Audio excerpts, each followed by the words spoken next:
Hello student, जैसा कि आप जानते हैं हम पिछली वीडियो में भी चर्चा कर चुके हैं कि मानव बस्ती, ठीक, और मानव बस्ती के प्रकार। तो उसी क्रम से या उसी स्थान से हम लोग आगे चल रहे हैं। इस वीडियो में हमने आपको बताया था कि मानव बस्ती को हम दो भागों में बांट लेते हैं, या मानव बस्ती का अध्ययन करने के लिए हम उसको दो स्वरूपों में विभक्त कर लेते हैं। एक ग्रामीण बस्ती कहलाती है और दूसरी कहलाती है नगरीय बस्ती। इस वीडियो में हम यहीं से शुरू कर रहे हैं कि ग्रामीण बस्तियां क्या है, इसकी विशेषता हम लोग आपको बता चुके हैं। अब ग्रामीण बस्तियां किसे कहते हैं और वो कितने भागों में बांटी होती हैं, किस प्रकार आप उसका अध्ययन करेंगे। बस्तियों के प्रकार निर्मित क्षेत्र के विस्तार और अंतर्वास दूरी द्वारा निर्धारित होता है। भारत में कुछ 100 घरों से युक्त सन्हत अथवा गुच्छित गांव विशेष रूप से उत्तरी मैदानों में एक सर्वत्र लक्षण है। फिर भी अनेक ऐसे क्षेत्र हैं जहां अन्य प्रकार की ग्रामीण बस्तियां आपको देखने के लिए मिलेगी। ग्रामीण बस्तियों के विभिन्न प्रकारों के अनेक कारक हैं। आपको ग्रामीण बस्तियों के अनेक प्रकार हैं।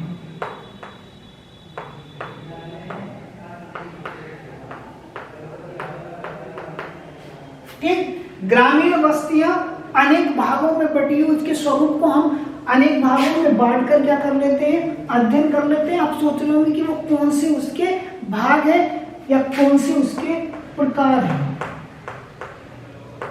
पहला प्रकार होता है गुच्छित, संकुलित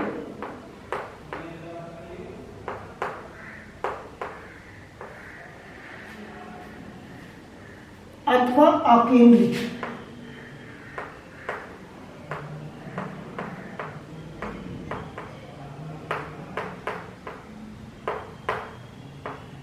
अकेंद्रित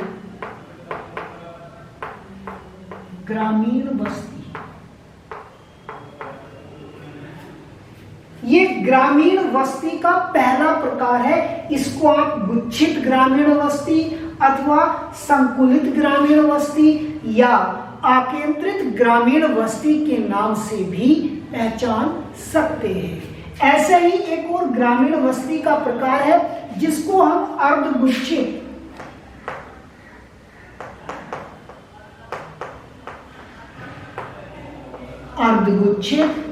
टिक अथवा विखंडित या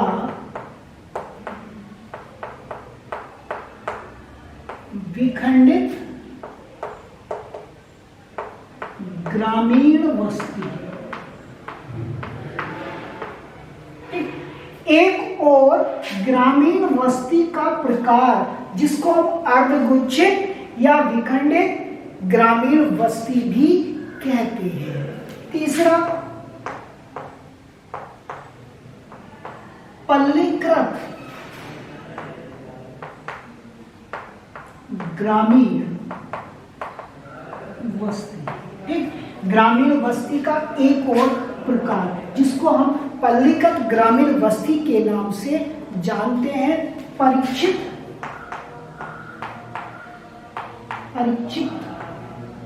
अथवा एकाकी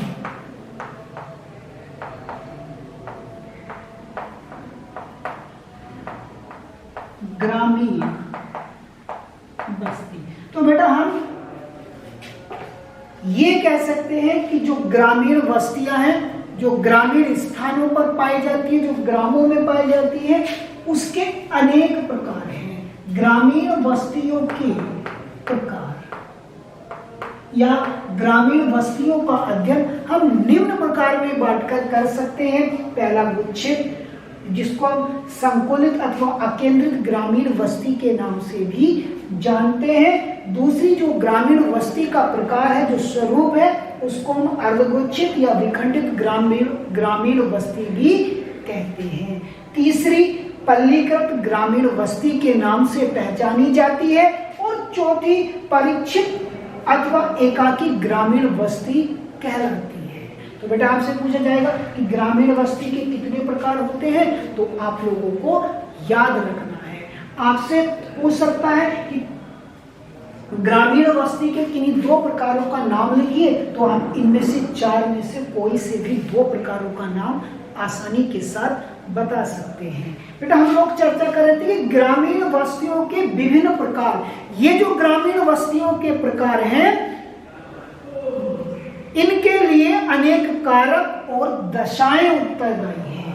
ये जो ग्रामीण बस्तियों के प्रकार उभर कर सामने आए हैं, जो ग्रामीण बस्तियों के प्रतिरूप आपको देखने के लिए मिले हैं, इनके लिए बहुत सारे कारक जिम्मेदार हैं। ठीक, अब आप सोच रहे होंगे कि कौन कौन से कारक या दशाएं जिम्मेदार हैं। तो ये प्रतिरूप बनने के लिए या ये ग्रामीण बस्तियों के प्रकारों का विकास होने के लिए कुछ दशाएं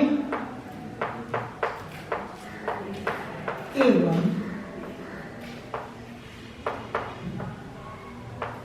कारक जिम्मेदार हैं। ठीक, अब आप सोच रहे होंगे कि सर ये बार बार बता रहे हैं कि कुछ दशाएं और कारक हैं जिनकी वजह से इन ग्रामीण जो बस्तियां हैं उनके प्रकारों का क्या हुआ है, विकास हुआ है या जन्म हुआ है। अब वो कारक हैं कौन कौन से, तो बेटा आपको याद रखना है कि ग्रामीण बस्तियों के प्रकार के निर्माण में, ठीक, सहायक कारक,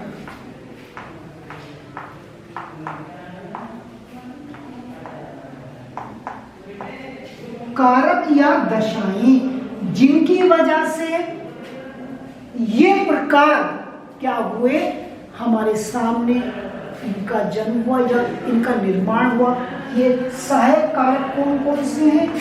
एक कारक होते हैं भौतिक कारक,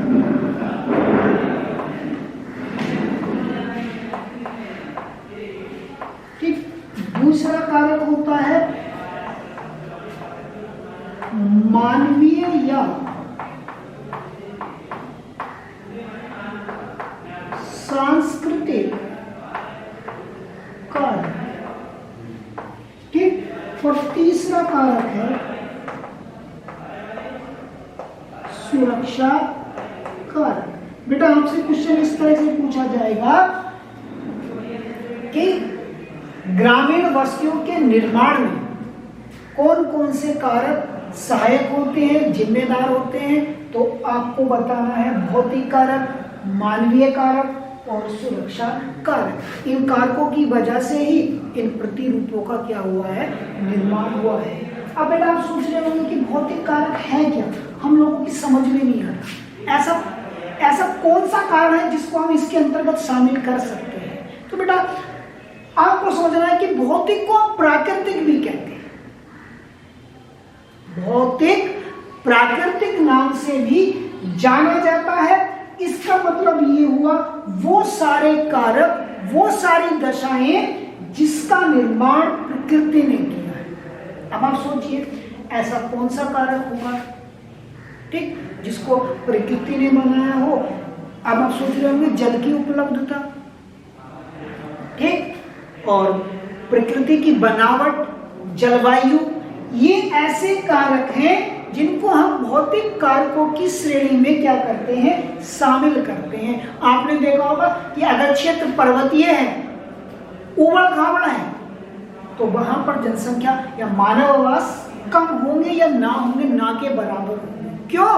क्योंकि प्राकृतिक बनावट उसकी ऐसी है जो मानव के आवास के अनुकूल नहीं है। इसके विपरीत यदि आप समतलीय उपजाऊ मैदान देखेंगे, नदी घाटी क्षेत्र देखेंगे, तो वहां को आपको सघन जनसंख्या मिलेगी। क्यों? क्योंकि वहां की बनावट मानव आवास के अनुकूल है। तो वो सारे कारक, वो सारे बिंदु, वो सारी दशाएं जिसका निर्माण प्रकृति ने किया है, वो भौतिक या प्राकृतिक कारक कहलाते हैं। उसके एग्जाम्पल मैंने आप लोगों को अभी बताए, कौन कौन से हो सकते हैं। उनमें जैसे भूभाग की प्रकृति, ऊंचाई, जलवायु, जल की उपलब्धता, ये सारे भौतिक कारक कहलाते हैं। आपसे पूछा जा सकता है कि किन्हीं 2 भौतिक कारकों का उदाहरण दीजिए जो मानव ग्रामीण बस्तियों के निर्माण में सहायक स्वरूप होते हैं। तो बेटा हमने आपको बताया कि 3 कारक होते हैं।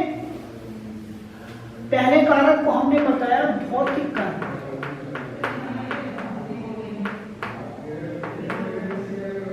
इसको प्राकृतिक कारक भी कहते हैं। अब उसके अंतर्गत आप लोग जानते हैं धरातल की बनावट,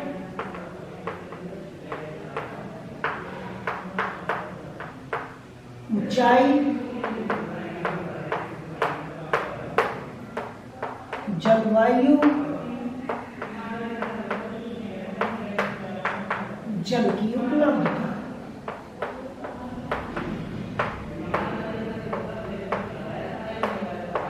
ऐसे कारकों को हम भौतिक या प्राकृतिक कारकों की श्रेणी में रखते हैं।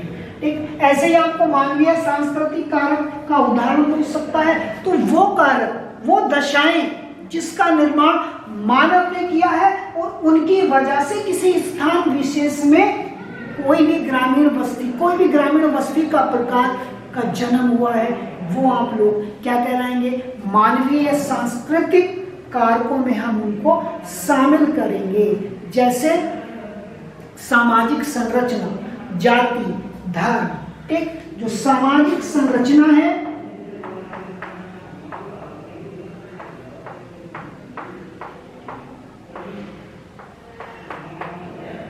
धर्म, ठीक, इनका निर्माण मानव ने अपनी सुविधा के अनुसार किया है। सामाजिक संरचना, समाज की बनावट। समाज क्या है? समाज का जो ताना बाना है, जो एक आपका ताना बाना के रूप में समाज जुड़ा हो, वो सारी सामाजिक संरचना कहलाती है। धर्म, जाति, इसको हम मानवीय संस्कृति के कारक या मानवीय सांस्कृतिक कारक के रूप में शामिल करते हैं। अब आता है सुरक्षा। ये तो आप समझ ही रहे हैं। ठीक, मानव के लिए जो उसका धन है, जो उसका जन है, जो उसकी जान है, जो उसका धन है, उसकी सुरक्षा का भाव क्या कहलाता है? आपका क्या कहलाता है? सुरक्षा कारक कहलाता है। जैसे चोरियां, डकैतियां, सामाजिक अपराध, ये सुरक्षा कारक में शामिल होते हैं।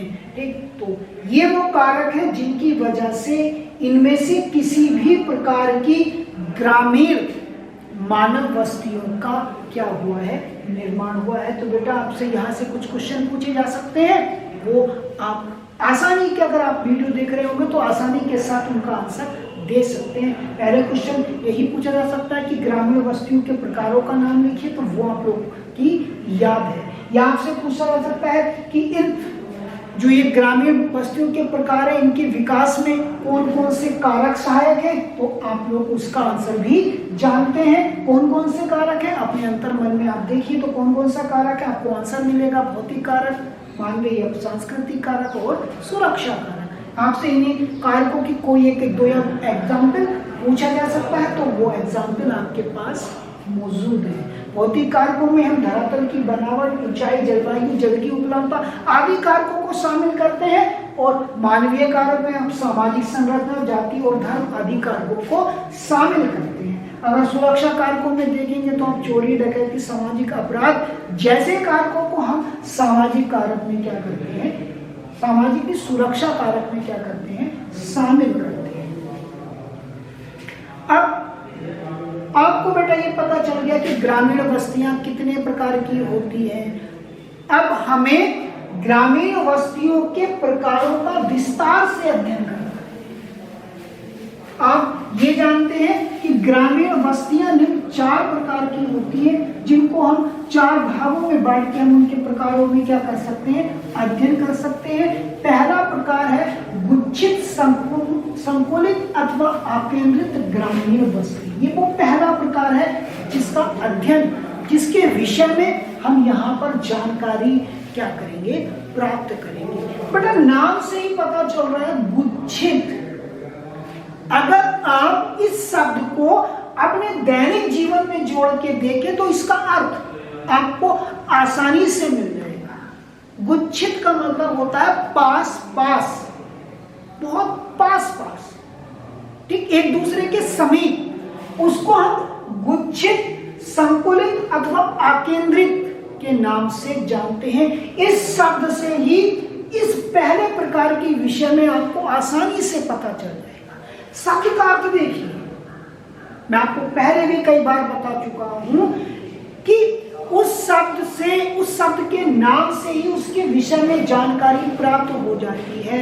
यदि आप उस शब्द के अर्थ जानते हैं तो सारा सार आपको समझने में कोई मुश्किल, कोई दिक्कत आने वाली नहीं है। तो ये नाम आपको याद है, ये गुच्छित। गुच्छित का मतलब होता है जब मानव के आवाज पास होंगे, एक साथ इकट्ठा होंगे, उनके बीच में दूरी कम होगी, तो वो आप गुच्छित प्रकार कहलाएंगे।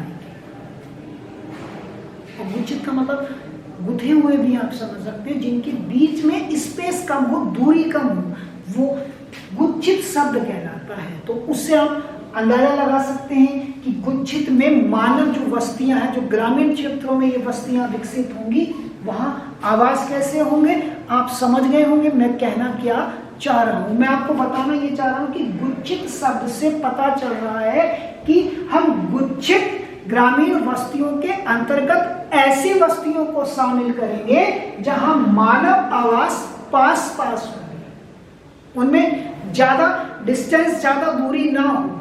तो ठीक पास मिले हुए आवास होंगे, उनको हम क्या कहेंगे? गुच्छित कहेंगे। और आगे आपको समझना है, गुच्छित ग्रामीण बस्तियां घरों का एक संहत अथवा संकुलित रूप है। इस प्रकार के गांव में रहने सहने का सामान्य क्षेत्र स्पष्ट और चारों ओर फैले खेत, खलिहान और चरागाहों से पृथक होता है। ठीक, यानी ऐसे गांव में रहने का स्थान बीच में होता है, उसके चारों ओर खेत, खलिहान आदि खाली स्थान रहता है, और गांव के जो आवास होते हैं वो पास बने होते हैं। संकुलित निर्मित क्षेत्र और इसकी मध्यवर्ती गलियां कुछ जाने पहचाने प्रारूप जैसे ज्यामितीय आकृतियां प्रस्तुत करते हैं। ठीक, ये जो गुच्छित जो ग्रामीण बस्तियां हैं, जो प्रकार है, वहां कुछ ज्यामितीय स्वरूपों में उनका निर्माण किया जाता है। जैसे वृत्ताकार हो सकती है, ये जो बस्ती होती है वृत्ताकार रैखिक रूप में बसाई जा सकती है, आयताकार हो सकती है। ठीक, यानी किसी भी रूप में जो हम लोगों ने अभी चर्चा की, जैसे रैखिक, वृत्ताकार, आयताकार आदि स्वरूपों में इस बस्ती का क्या किया जा सकता है? निर्माण किया जा सकता है। रैखिक आपको मैंने पहले भी बताया था, एक रेखा से बना है। रेखा किसी सड़क, रेलवे लाइन, नहर, नदी आदि के सहारे अगर आप मानव आवास विकसित कर लें तो वो जो आकृति कहलाएगी वो रेखीय आकृति कहलाएगी, एक रेखा के रूप में। देखो आप सड़क देखेंगे तो सड़क एक सीधी रेखा के रूप में जा रहा, अगर आप उसके सहारे क्या बनाएंगे? मानव आवासों का निर्माण करेंगे। तो बेटा ये एक सड़क है, आपको दिखाई दे रहा है, इसके सहारे हमने क्या कर लिया? मानव आवास बना लिए। तो ये आवास एक रेखा के रूप में दिखाई दे रहा है। तो ये जो स्वरूप बन के तैयार हुआ वो आपका रेखिक स्वरूप कहलाएगा, रेखिक प्रतिरूप कहलाएगा। ऐसे वृत्ताकार, बीच में कोई स्थान, ठीक, कोई तालाब भी हो सकता है, कोई झील भी हो सकती है, कोई आपका कुआं भी हो सकता है, कोई धार्मिक स्थान भी हो सकता है। उसका स्थान छोड़ के आपने क्या कर लिया? उसके चारों ओर आवास बना लिया। ठीक, तो कैसा स्वरूप विकसित होगा? आपका विकसित होगा